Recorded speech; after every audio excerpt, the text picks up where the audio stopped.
Update na balita ngayon tanghali.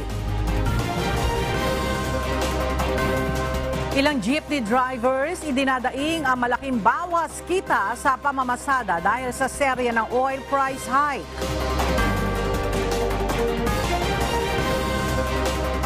Presyo ng grocery items inaasahan ring tataas bunsod ng hindi maawat na oil price hike. Pangulong Ferdinand Marcos Jr. namahagi ng sako-sakong bigas sa Zamboanga City ngayong araw.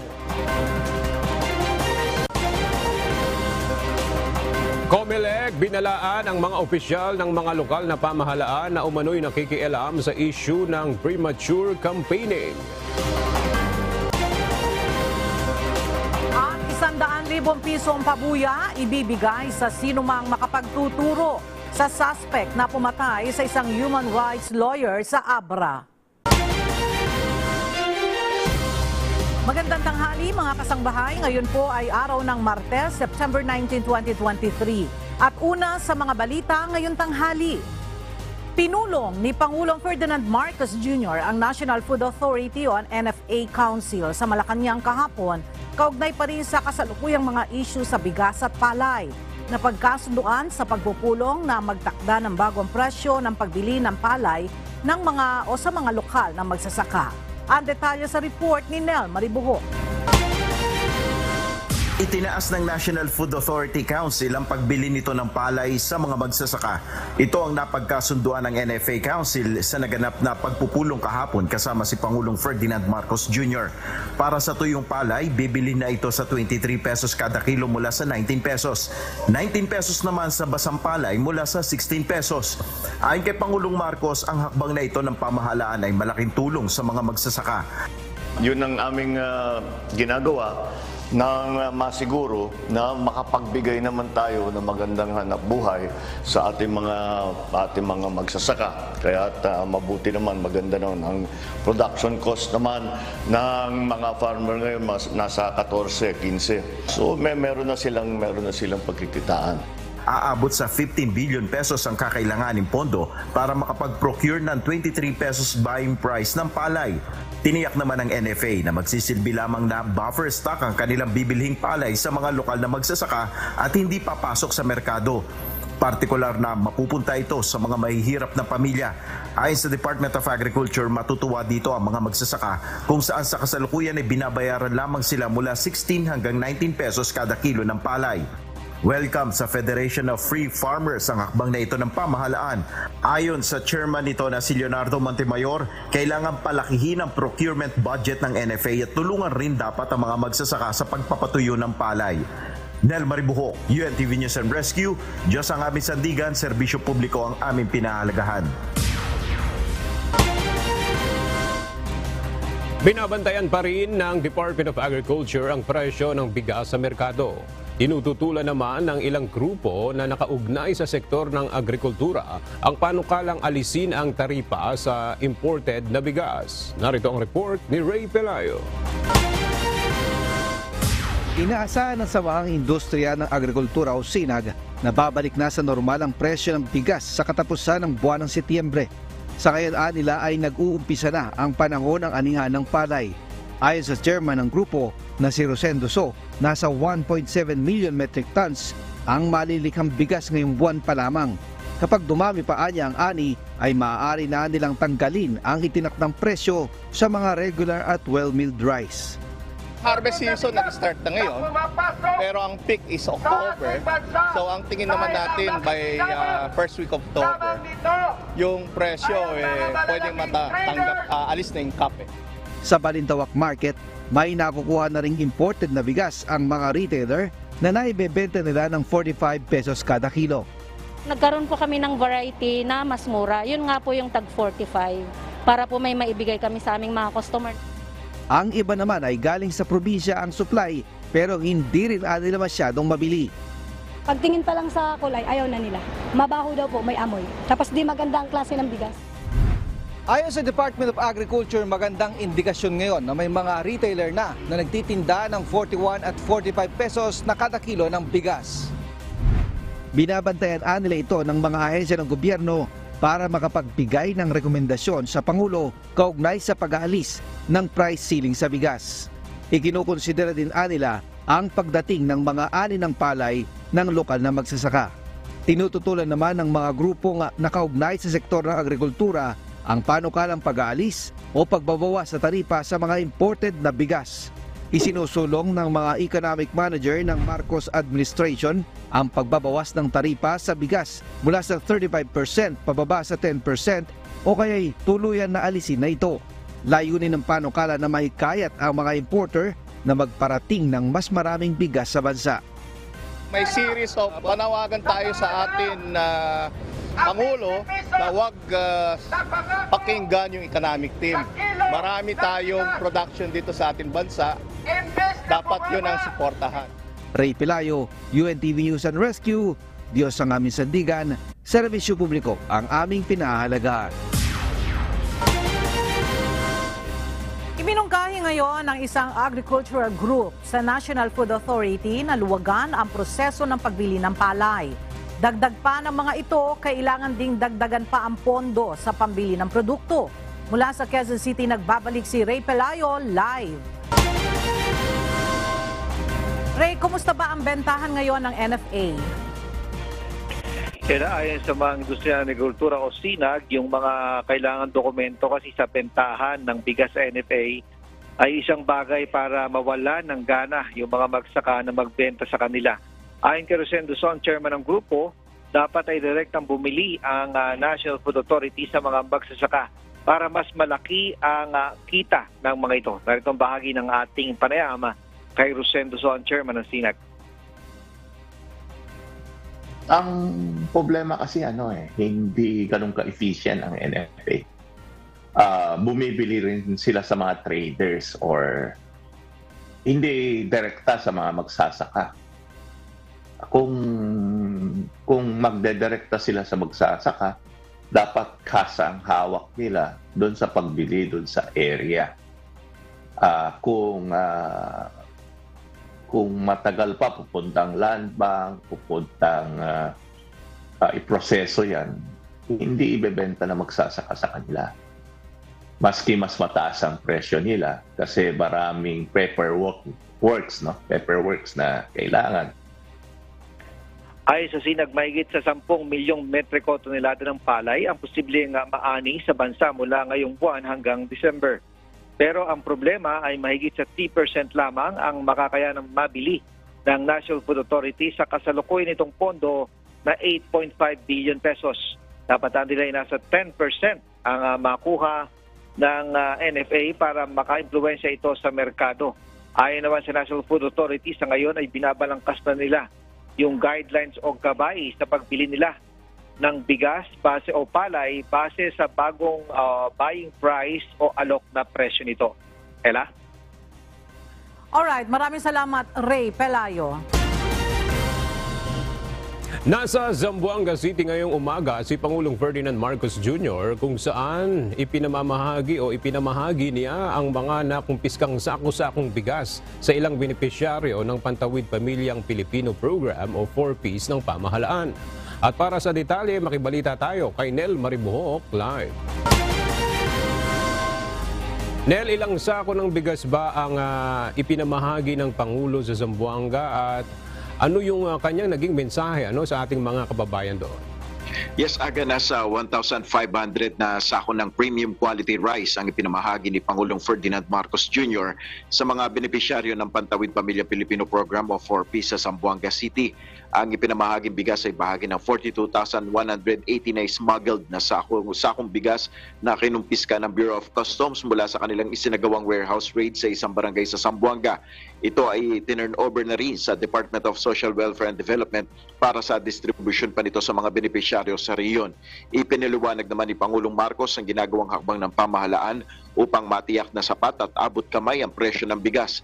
Kabilang na ang pagpapatupad ng price cap at ang desisyon ng National Food Authority Council na taasan ang buying price ng palay.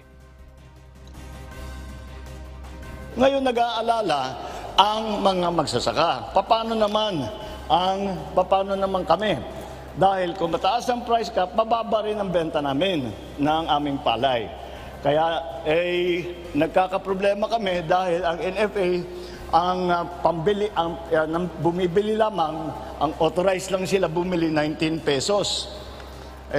Sabi ko nung nakikita ko, sabi ko baka mahirapan ng kumita yung mga magsasaka. Kaya kahapon lamang ay pinalitan natin at ginawa natin ang pagbili ng NFA 16 pesos to 19 pesos para sa wet na palay at 19 pesos hanggang 24 para sa dry na palay. Kaya tataasan natin ng pambili para sa mga farmer. Kaugnay pa nito na mahagi pa ng iba't ibang tulong ng pamahalaan si Pangulong Marcos sa naturang probinsya. Yan muna ang ating update. Balik sa iyo, Aga. Nel, bukod sa Zamboanga, dahil doon nga nakumpiska itong mga bigas, meron bang ibang mga lugar o mga kalapit na lugar sa Zamboanga yung maaaring mabahaginan pa rin itong mga bigas na ito, Nel? Base sa ating impormasyon, Aga, sa buong region na ito na particular dyan sa Mindanao, yung iba pang mga beneficiaryo ng 4-piece ay maaaring makinabang dito sa nakumpiska nga na mga smuggled na rice dyan sa Zamboanga City, Aga. Alright, maraming salamat, Nel Mariboho. Tinanggap na ng Department of Social Welfare and Development ang mga donasyong bigas mula sa Bureau of Customs. Tinatayang aabot sa nasa 42,000 na mga sako ng Jasmine Fragrant Rice ang ipinagkaloob ng BOC sa DSWD na kanilang nasabat sa isinagawang operasyon mula sa Port of Zamboanga noong May 19. Noong September 1, inisyuhan ng BOC ng Order of Forfeiture ang mga nasabat na bigas dahil sa paglabag sa Customs Modernization and Tariff Act, Rice Tarification Law at Anti-Agricultural Smuggling Act of 2016. Posibleng magpatuloy pa hanggang sa buwan ng Disyembre ngayong taon ang nararanasang oil price hike ayon sa Department of Energy. Batay sa nakikitang projection ng DOE, maaaring magsimula lamang na bumaba ang presyo ng langis pagkatapos ng Disyembre. Kaugnay nito, nagpulong na ang mga oil industry representatives mula sa public at private sector para pag-usapan ang mga hakbang kung papaano iibsan ang mabigat na epekto ng oil price hike ngayong huling quarter ng taon. Ngayong araw, ipinatutupad na ang 2 pisong dagdag sa presyo ng kada litro ng gasolina at kerosene, habang 2 piso at 50 sentimos naman sa diesel. Ito na ang ika-11 magkakasunod na linggo ng oil price high. Pinakiusapan ni House Speaker Martin Romualdez ang oil industry na maging bahagi ng solusyon kaugnay ng epekto ng sunod-sunod na pagtaas ng presyo ng produktong petrolyo. Muli namang makikipagpulong ang liderato ng Kamara sa oil companies sa susunod na linggo upang matukoy na ang susunod na hakbang kaugnay ng issue. Narito ang ulat ni Rosalie Coz. Walang napagkasunduan sa pagitan ni House Speaker Martin Romualdez at oil industry players nang magsagawa ng consultative meeting sa Kamara kahapon. Kaugnay ito ng mga partikular na hakbang upang ibsan ang epekto ng walang tigil na pagtaas ng presyo ng produktong petrolyo. Subalit pakiusap ni House Speaker Romualdez sa oil companies maging bahagi ng solusyon. Para gawin natin itong teamwork, di ba? Na we will work together, and that's why we invited you here, and again, we thank you for coming here at short notice, no? But we also want the people to know that we are very, very much interested and very eager to find solutions and ways and means, and that we are one with them, and that we will not be sitting on our hands doing nothing and watching the oil price increase without attempting to mitigate or making attempts to arrest the prices of the oil from going further up. Gayunman, sa isang pahayag, nagbabala rin ng liderato ng Kamara sa maaaring kaharapin ng oil industry kung magiging bahagi pa ng problema. Inihayag din ni House Deputy Majority Leader at ACT-CIS Party List Representative Erwin Tulfo na kasunod na mga demand ng oil company sa pamahalaan, tinanong ang mga ito sa maaari nilang ma-contribute.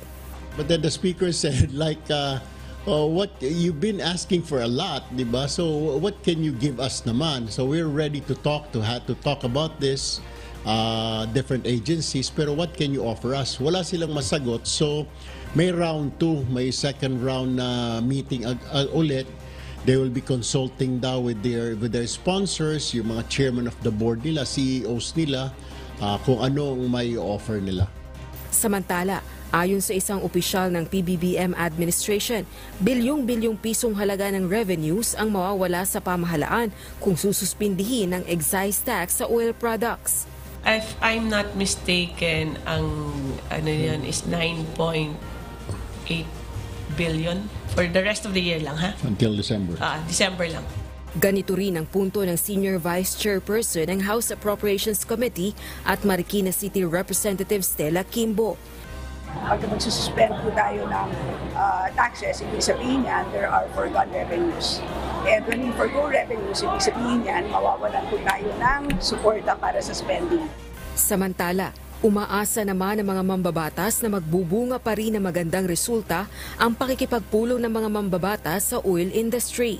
Rosa Licoz, UNTV News and Rescue. Diyos ang aming sandigan, serbisyo publiko ang aming pinahahalagahan. Patuloy na dumadaing ang karamihan ng mga jeepney driver bunsod ng malaking kita na nawawala sa kanila araw-araw na pamamasada bunsod ng serye ng oil price high. Reklamo ng mga tsuper, masyado nang mabigat ang presyo ng krudo, lalo't may ilan pa rin sa kanila ang hindi pa rin nakatatanggap ng fuel subsidy. Mula sa Quezon City, alamin natin ang detalye kay JP Nunez live. JP, nasa mga magkano na ba yung nababawas sa kita sa pamamasada ng mga jeepney driver?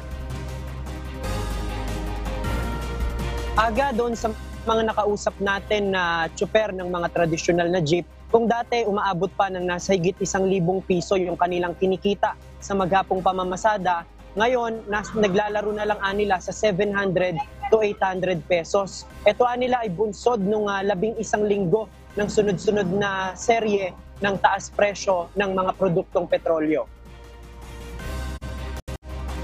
Dumadaing na ang ilang mga tsuper ng jeep dahil sa panibagong taas presyo ng langis ngayong araw. Partikular ang mga tsuper ng mga tradisyonal na jeep sa 2 pesos and 50 centavos na dagdag sa presyo ng diesel ngayong araw, nasa higit 60 pesos anila yung kada litro o dagdag sa kada litrong gastos sa higit 20 litrong konsumo nila sa isang araw. Sa mga natanong natin kung dati gumagastos lang sila ng nasa 1,000 o 1,000 pesos hanggang 1,200 pesos na krudo, ngayon nasa 1,500 to 1,600 pesos na ang kanilang gastos. Nasa halos 500 piso na anila ang nawawala sa kanilang kita. Sa 11 linggo ng serye ng oil price hike, nasa higit 17 pesos na ang itinaas sa kada litro ng diesel. Sa ngayon, lumalagpas na sa 70 pesos ang kada litro ng diesel sa mga gasoline station. Reklamo din nila na hindi naman lahat ng mga tsuper ay makakakuha ng fuel subsidy kahit pa sinimulan na ang distribusyon nito noong nakaraang linggo. Karamihan nila sa mga tsuper ng jeep ay nakikipamasada lamang at mayroon namang mga tsuper na hindi kwalipikado sa programa dahil hindi nakapangalan sa kanila ang prangkisa ng mga inilalabas nilang unit.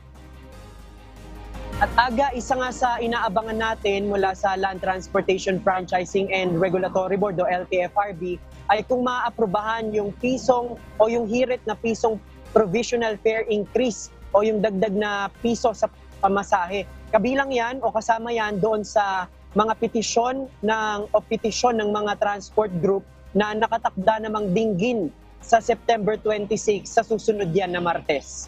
Yan muna ang ating latest live mula dito sa Quezon City. Balik sa iyo, Aga. JP, mabigat talaga sa part ng mga driver itong pagtaas ng presyo ng gasolina at yung ilan ay hindi pa rin nakakatanggap nitong tinatawag na fuel subsidy. Ano ba yung dahilan, JP? Bakit hindi pa nakakatanggap yung iba nitong fuel subsidy? At ano yung aksyon na dapat gawin ng mga concerned na tao dito sa kalagayan na ito, JP? Sa ngayon, meron tayong request sa LTFRB na makakuha ng panayam o kahit yung datos kung ilan na ba yung nabigyan nila ng fuel subsidy, no, para malaman natin kung ano yung update at ano yung naging problema sa halos 1 linggo na nga nung simulan nitong distribution nito. Pero dun sa naunang paliwanag ng LTFRB, hindi kasi agad na ipapadala, kagaya ng mga nakausap natin. Merong mga may hawak ng fuel subsidy card na hindi pa agad na ipapadala o hindi pa na ita-transfer yung amount ng fuel subsidy na dapat nilang matatanggap. Ang sabi kasi dyan ng LTFRB, nasa land bank na yung proseso kung gaano katagal bago mai-transfer yung mismong fuel subsidy na matatanggap ng mga operator. Pero sa ngayon aga, para magkaroon pa tayo ng detalye tungkol dyan sa iyong natanong, aantabayan na natin, meron lang daw nilang pagpupulong yung mga opisyal ng LTFRB at susubukan pa nating makakuha ng mas detalyado pang sagot tungkol dyan sa yung iba na nade-delay nga at hindi nagiging kwalipikado doon sa programa ng fuel subsidy, lalo na idinadaing na yan ngayon ng mga tsuper ng mga pampublikong sasakyan. Aga? Alright, maraming salamat, JP Nunez. May pinangangambahan ngayong pagtaas sa presyo ng mga grocery items dahil sa epekto ng walang puknat na pagtaas sa presyo ng produktong petrolyo nitong mga nakalipas na linggo. Ayon naman sa Supermarket Association, kung mapapakiusapan ng gobyerno ang mga manufacturer at suppliers na ipagpaliban ang taas presyo, ay hindi rin sila magdadagdag sa presyo ng kanilang mga paninda. Narito ang report ni Bernadette Tinoy. Linggo-linggong namimili ng pagkain at kagamitan si Nanay Alma sa isang grocery store sa Quezon City. Ang 5,000 piso niyang budget sa pamimili ay hindi na nagkakasya dahil sa patuloy na pagtaas ng presyo ng mga bilihin. Anya, posibleng tumaas pa ang presyo nito ngayong darating na holiday season, kaya malaking epekto sa kanilang mamimili dahil hindi lang groceries ang tumataas sa ngayon. Iniisip ko nga yung budget ko, biglang tumaas yung bilihin. Hindi siya kakasya talaga. Hindi siya, kahit anong gawin ko, hindi siya kakasya. Ayon sa isang pahayag ni House Speaker Martin Romualdez, susubukan nilang kausapin ang mga canned goods and basic food manufacturers, maging ang Supermarket Association, para kumbinsihin na palipasin na muna ang holiday season bago ang posibleng pagtataas ng presyo ng mga bilihin. Ito ay kasunod ng patuloy na pagtaas naman ng presyo ng produktong petrolyo sa bansa. Aminado naman si Stephen Kua, presidente ng Philippine Amalgamated Supermarket Association, na apektado sila ng oil price hike at sa palagay niya ay magtataas ang presyo ng kanilang suppliers. 11 straight weeks na medyo tatamaan na kasi laki na ng tinas no? Walang reprieve, walang break, walang recess sa pagtaas kung sa eskwelahan. So, yes, it's likely na may mga magtataas ng presyo dahil doon. Sakaling hindi magtaas ng presyo ang mga manufacturer at distributor, alinsunod sa pakiusap ng gobyerno, sinabi ni Kua na hindi rin sila magtataas ng presyo hanggang sa pagtatapos ng taon. Kung sumunod sila sa pakiusap ng gobyerno na huwag magtaas ng presyo till end of this year, no? Or until another pandemic comes along, no? Wala problema tayo. No? Bernadette Tinoy, UNTV News and Rescue.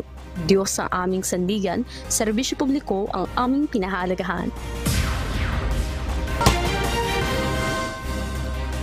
Good news po para sa mga kababayan nating tricycle drivers sa Bacolod City dahil matatanggap na ng mga ito ang fuel subsidy na inilaan ng pamahalaan para tulungan ang mga driver at operator ng mga pampublikong sasakyan na lubang apektado ng sunod-sunod na oil price hike. Mula sa Bacolod City, makibalita tayo kay Lalaine Moreno live. Lalaine, sino-sinong mga tricycle driver yung qualified para rito? Aga kabilang sa mga qualified sa fuel subsidy ang mga tricycle for hire o pumapasa ng tricycle na may valid franchise mula sa city government at nasa official list ng Business Permits and Licensing Office at may valid driver's license. Nitong Biyernes, inumpisahan na ng Bacolod City Government ang pamamahagi ng fuel subsidy sa 2 tricycle operators sa lungsod. Sa ilalim ng City Ordinance 1003 o Fuel Subsidy Program, pagkakalooban ng tig 1,000 pisong fuel assistance ng lungsod ang mga qualified tricycle driver. 5 million pesos ang inilaang pondo ng city government na ito inaprubahan noong April 17. Target ng lungsod na makapagbigay ng fuel assistance sa nasa 5,000 o 5,610 na tricycle per horse na mayroong 76 todas. Pero sa ngayon, 45 pa lang ang nakapag-apply habang pinoproseso pa ng lokal na pamahalaan ang iba pa mga todas. Ang pagpapatupad ng ordinansang ito ay sa gitna ng pagtaas sa presyo ng gasolina. Yan muna ating balita mula rito sa Bacolod City. Balik kayo agad. Lalain, itong fuel subsidy na ito para sa mga pampublikong sasakyan. So not only yung mga tricycle driver, kasama ba dito yung mga jeepney driver din, Lalain? Linawin na nating aga itong programa, ang ordinansa ng Bacolod City Government ay para lamang sa mahigit 5,000 na tricycle per hour. So hindi pa dito kasama itong mga tricycle dahil nga sa ilalim ng ordinansang ito, ang mga tricycle lamang ang mabibigyan ng 1,000 na fuel assistance. Alright, maraming salamat, Lalain Moreno. Roundup Balita. Nagpahayag ng pagkabahala si U.S. Ambassador to the Philippines, Mary Kay Carlson, kaugnay sa ulat ng Philippine Coast Guard at ng Western Command kaugnay sa pagkasira ng mga coral reefs sa Rosul at Escoda Shoal na sakop ng teritoryo ng Pilipinas, gayon din sa buhay at pamumuhay. Nakikipagtulungan ani ang Estados Unidos sa kanilang kaibigan, partners at kaalyado para protektahan ang mga likas na yaman. Magpapatupad ng closed fishing season ang Bureau of Fisheries and Aquatic Resources o BFAR sa ilang bahagi ng karagatan sa bansa simula sa darating na Oktubre hanggang Desyembre. Sakop ng fishing ban ang northeastern Palawan para sa isdang galunggong. Gayon din ang isdang sardinas sa Zamboanga, maging ang panguhuli ng ilang uri ng maliliit na isda sa karagatan ng Visayas. Ayon kay BFAR spokesperson Nazario Briguera, ang pansamantalang pagbabawal ng panguhuli ng mga isda ay upang mabigyan pagkakataon ang mga ito na makapangitlog at makapagparami. Katuwang ng BFAR ang Philippine National Police Marine Group at Philippine Coast Guard sa pagpapatupad ng closed fishing season. Muling tinutulan ng Metropolitan Manila Development Authority o MMDA ang panawagan na tanggalin ang EDSA Bus Carousel. Ayon kay MMDA Chairman Romando Artes, malaki na ang pondong nagastos ng pamahalaan para sa EDSA Busway at iginiit na epektibo naman ang sistema para mapabilis ang biyahe ng mga commuter. Nauna nang nanawagan ang ilang grupo ng bus operators sa Metro Manila na payagan ng ibalik ang dati nilang ruta bago pa magkaroon ng COVID-19 pandemic. Sa ngayon, umaabot na lamang sa halos 500 ang bilang ng city buses na bumabiyahe sa EDSA mula sa dating mahigit 3,000. Umabot na sa mahigit 8,000 telco tower permits ang naaprubahan ng mga lokal na pamahalaan base sa report ng Department of the Interior and Local Government.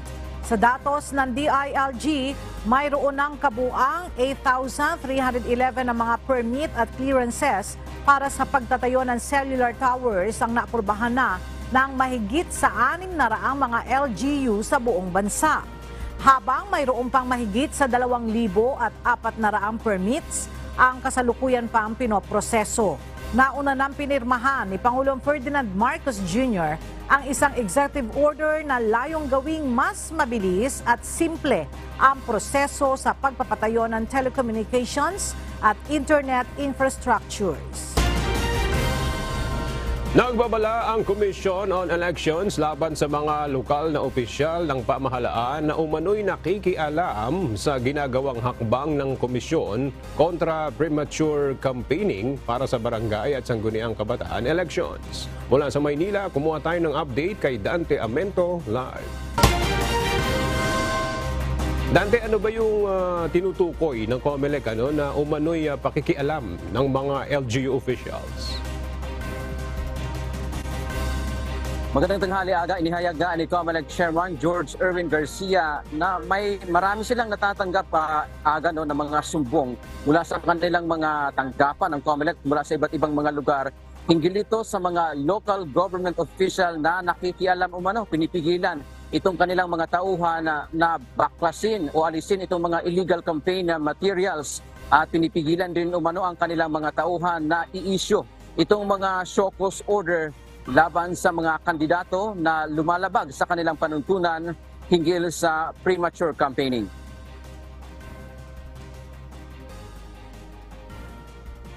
Dagdag pa ni Garcia, batay sa kanilang mga natanggap na report, mayroong gumagawa nito itong mga nakikialam na local government official diyan sa Mindanao Region at bahagi ng Laguna. Nagbabanta pa niya na tanggalin o ililipat sa pwesto ang mga local COMELEC official. Pero binigyang din ni Garcia na huwag matakot ang kanyang mga tauhan dahil walang ibang makapagtatanggal sa kanila sa pwesto kundi siya bilang pinuno ng komisyon. Sa ngayon, pinag-aaralan ng COMELEC Law Department kung ano ang pwedeng ikaso dito sa mga LGU official na pinakikialaman ang trabaho ng COMELEC. Aga, paalala pa ng COMELEC ang barangay at sangguniang kabataan elections. Ito ay apolitical. So hindi dapat na mayroong nakikisawsaw dito na mga local officials. At ayon pa nga sa COMELEC, mayroon naman silang itinakda na panahon ng pangangampanya sa darating na October 19 hanggang 28. At doon na lamang magpapaskil yung ating mga kababayan ng kanilang mga poster dahil tiyak itong babaklasin ng COMELEC dahil nga illegal ito at maaari pa nga silang madiskwalipika.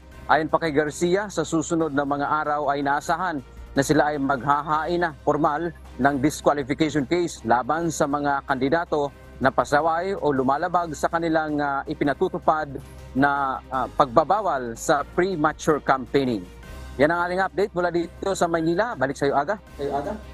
Dante, dito sa mga tauhan ng COMELEC na nagtatanggal ng mga illegal campaign materials, nangangailangan ba ito ng police assistance? Lalo na sa mga ganyang kaso na umano'y may mga LGU na pumipigil dito sa mga COMELEC staff sa pagtatanggal ng mga illegal campaign materials.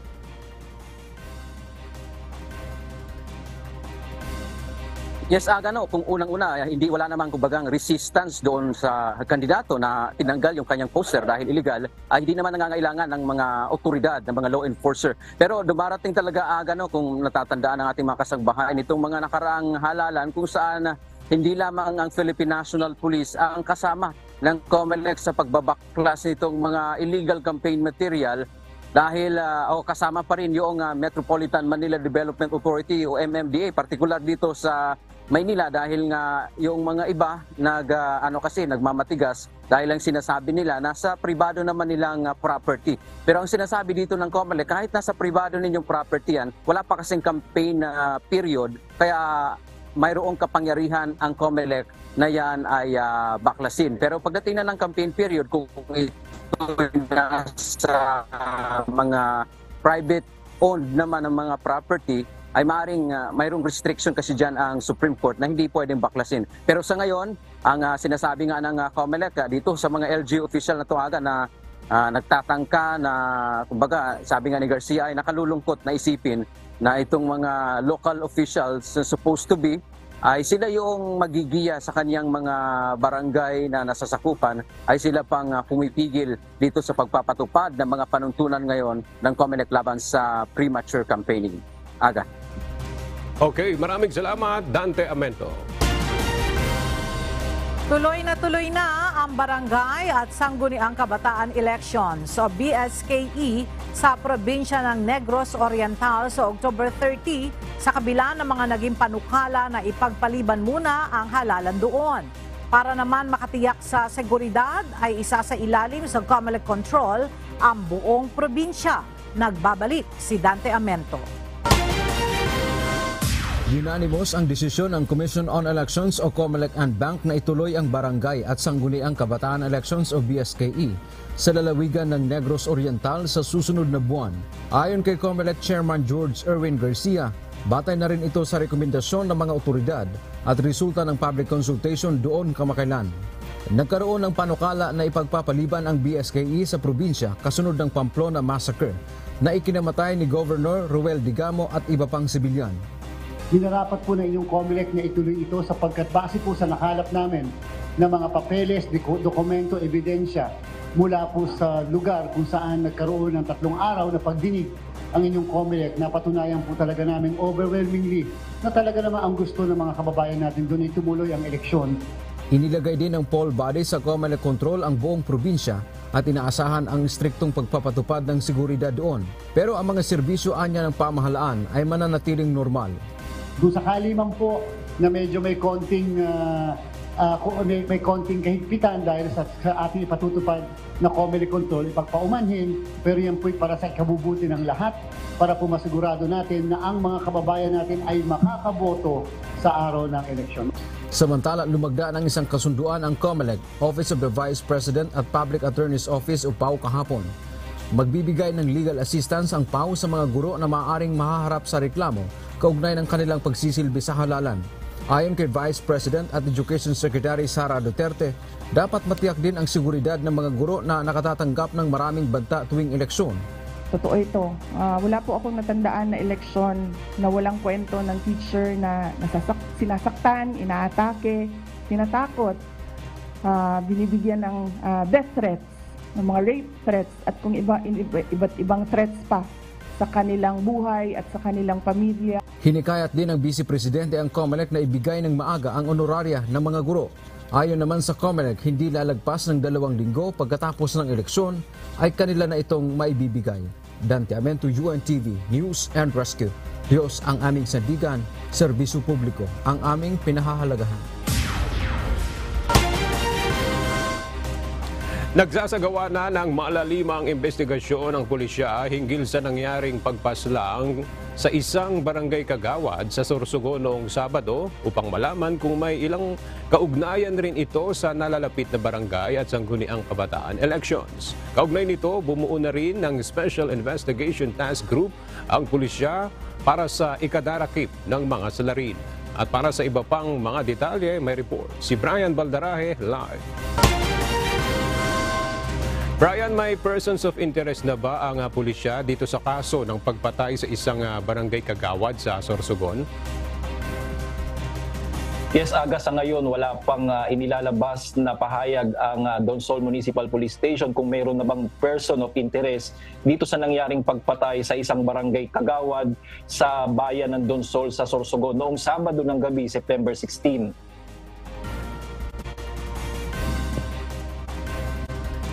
Palaisipan pa din sa mga otoridad kung ano ang motibo sa pagpatay sa isang barangay kagawad sa bayan ng Donsol sa Sorsogon. Kaya naman dahil dito, hindi pa rin masabi ng Philippine National Police na election-related incident ang nasabing pangyayari.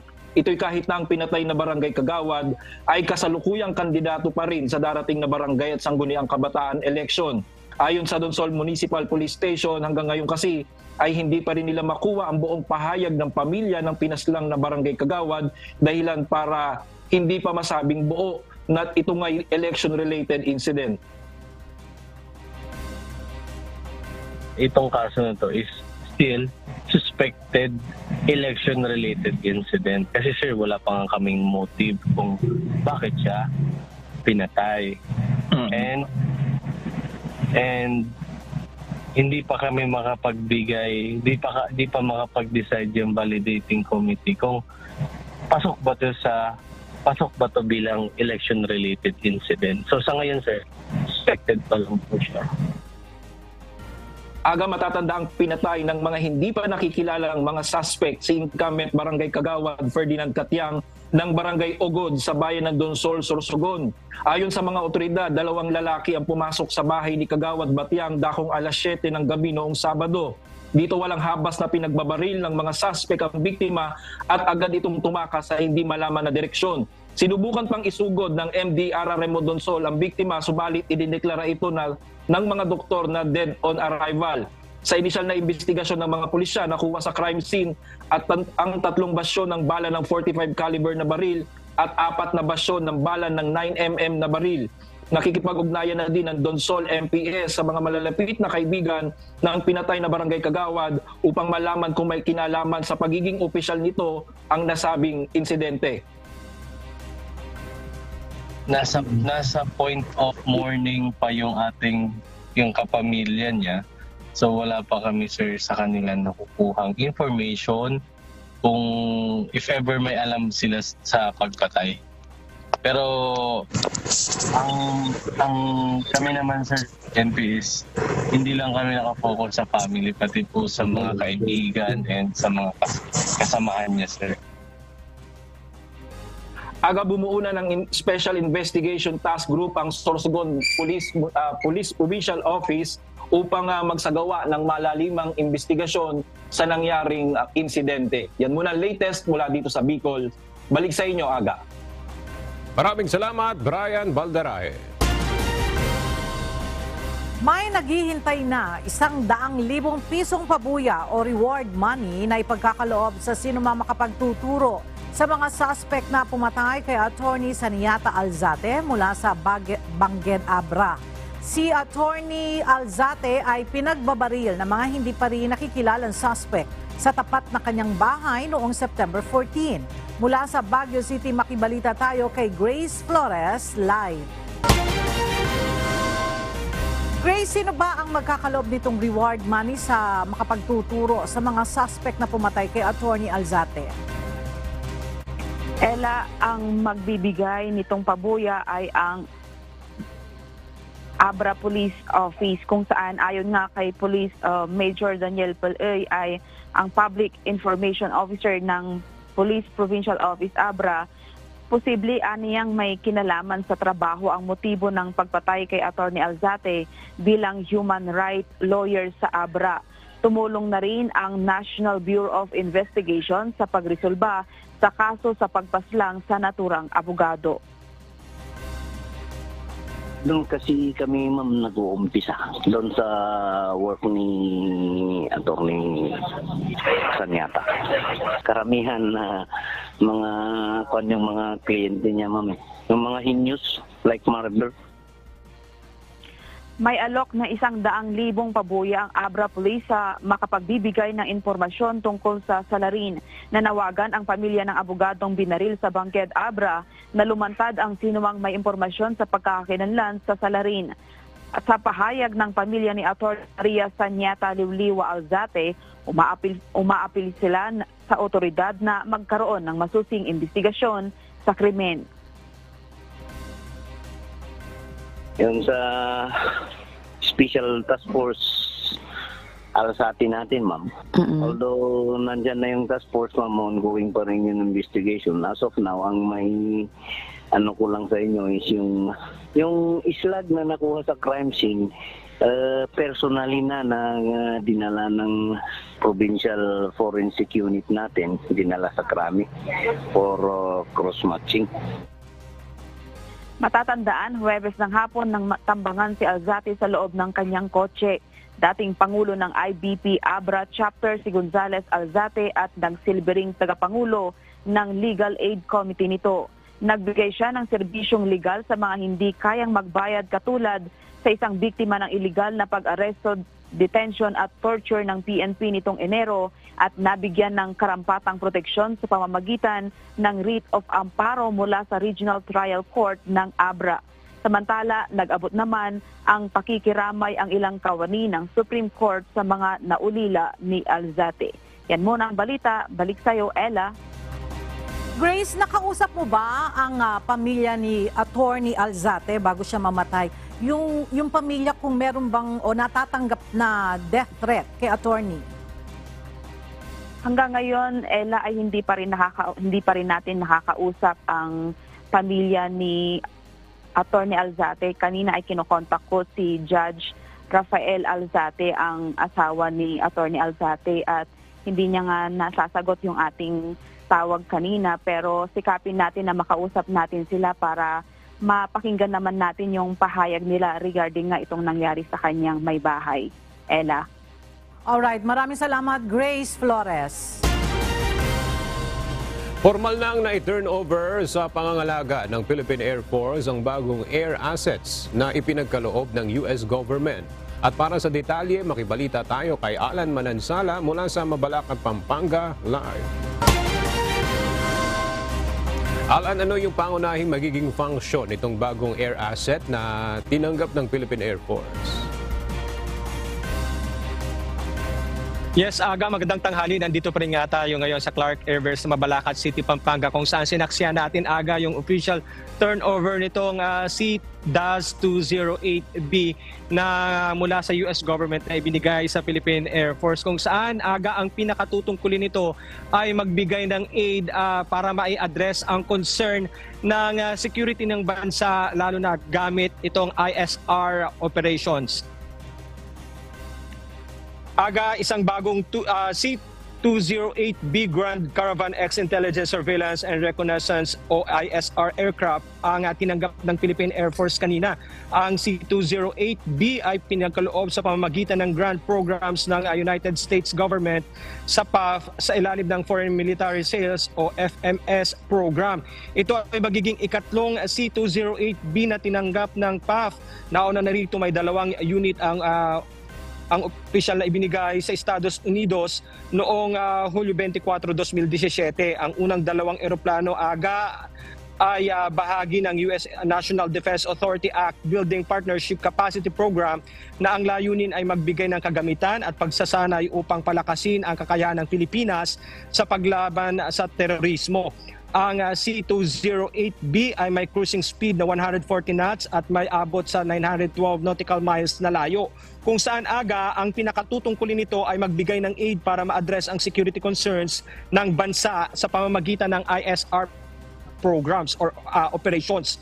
Ang sa ISR operations naman, kaya nitong mag-provide ng line of sight, live data, and air-to-ground information streaming. Kaya nitong magsakay ng 8 hanggang 9 na tao, kasama na ang piloto, kung saan nauna ng 2 unit ng C-208B ay ginagamit sa Rapid Damage Assessment and Needs Analysis o ARDANA tuwing may sakuna. Itong bagong aircraft naman, Aga, ay gagamitin sa pagpapalakas ng PAF's surveillance capabilities. Narito, Aga, pakinggan natin ang naging pahayag ni Secretary Gilberto Teodoro bilang pangunahing pangdangal sa ginawang turnover ceremony. It will be used for all operations, all types of operations. Including po sa WPS? Yes. This aircraft will boost our capability of patrolling our maritime seas. And as mentioned by the commander of Western Command, si Vice Admiral Carlos, our ability to protect our sovereign rights in our exclusive economic zone depends highly on the equipment that we have. So definitely this aircraft will help us, will boost our capability in making sure that we secure our territory and our sovereign rights. Aga, itong pag-purchase ng mga bagong kagamitan, lalo na ng hukbong panghimpapawid, ay bahagi lamang sa pagpapalakas ng seguridad sa pagbabantay, lalo na pinag-uusapan pa rin ngayon ang maritime security, lalo na dito sa may bahagi ng West Philippine Sea. Balik sa iyo, Aga. Okay, maraming salamat, Alan Manansala. Sumalang na sa plenaryo ng Kamara ang 5.76 trillion pesos national budget para sa susunod na taon o ang 2024 General Appropriations Bill. Nangangahulugan ito na nagsimula na ang pagdebatihan ng mga mambabata sa Kamara ang proposed national budget ng bawat ahensya ng pamahalaan at kanilang attached agencies at corporations. Mula sa House of Representatives, may report si Rosalie Coz live. Rosalie, ano-anong ahensya ng pamahalaan ang unang sumalang sa plenary debates ng kanilang proposed budgets? Ela, sa order of discussions na inilabas ng Kamara, nakasalang para sa plenary debates ngayong araw ang panukalang pondo para sa 2024 ng Department of Finance, National Economic and Development Authority, Department of Tourism, attached agencies at corporations na mga tanggapang ito. Gayun din ang iba pang executive offices, partikular na ang Anti-Red Tape Authority, Mindanao Development Authority at Film Development Council of the Philippines. Bago umpisahan ng plenary debates, nagbigay ng sponsorship speech si Ako Bicol Party List Representative Elizaldico, Chairman ng House Committee on Appropriations para sa General Appropriations Bill o House Bill 8980. Binigyan din itong nananatiling mga prioridad sa panukalang national budget ng PBBM Administration ng Edukasyon, Healthcare, Infrastructure, Social Services, Social Welfare at iba pa. Nag-deliver din ang kanyang sponsorship speech si Senior Vice Chairperson ng Appropriations Committee na si Marikina City Representative Stella Kimbo. Sa plenary debates, ang sponsor ng House Bill o panukalang batas ang sasagot sa mga tanong ng mga kapwa mambabatas, partikular na si Representative Kimbo. Una namang nagtanong sa plenaryo kaugnay ng panukalang pambansang pondo si Camarines Sur 3rd District Representative Gabriel Bordado. Binusisi nito ang detalye sa pagkukuhanan ng pondo para sa susunod na taon gaya ng domestic at foreign borrowings. Kabilang din sa nagtanong para malinawan sa general principles at provisions ng panukalang batas si Albay Representative Edsel Lagman. Tinanong nito kung may mga polisiya ba ang Appropriations Committee, kung ano-anong ahensya ang makakatanggap at magkano ang pagkakalooban ng confidential funds. Kahit naman ng mambabatas, isusulong nito ang pagbabago sa appropriation policies kaugnay ng Confidential and Intelligence Funds o CIF. Samantala, plano rin itong isulong ang estriktong pag-uulat kung papaano at saan ginamit ang CIF o Confidential and Intelligence Funds. Balik sa iyo, Ella. Maraming salamat, Rosalie Coz.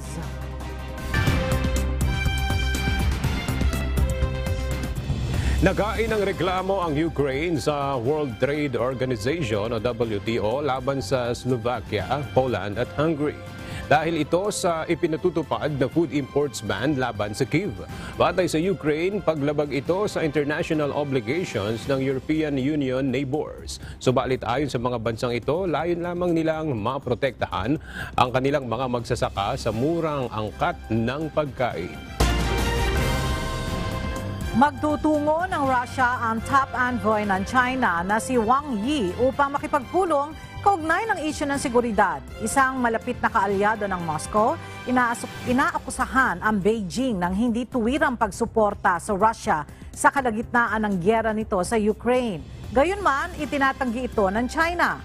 Inaasahan namang magbibigay daan ang pagbisita ni Wang sa pagbiyahe ni Russian President Vladimir Putin patungong China.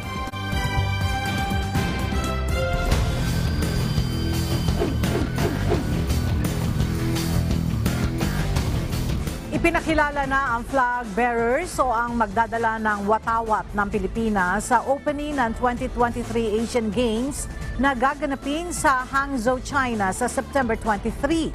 Ginawa ang anunsyo ni Philippine Olympic Committee President Abraham Bambol Tolentino sa send-off ceremony ng mga atleta sa Philippine International Convention Center o PICC kahapon ng umaga.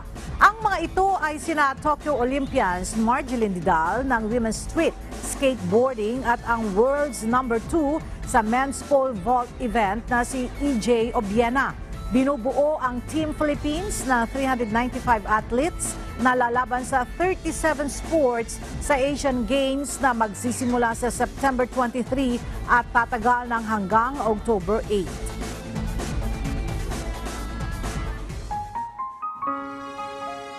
At sa ating pong iiwang mga salita ng Diyos na ating sandigan mula sa aklat ng Deuteronomio, Kapitulo 12, versikulo 32 na nagsasabi, "Kung anong bagay ang iniuutos ko sa iyo ay siya mong isasagawa, huwag mong dadagdagan ni babawasan."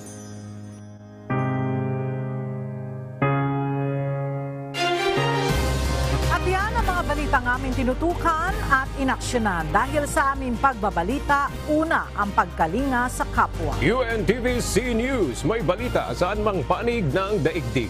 At dito sa UNTV, Diyos ang aming sandigan, serbisyo publiko ang aming pinahahalagahan. Magandang tanghali.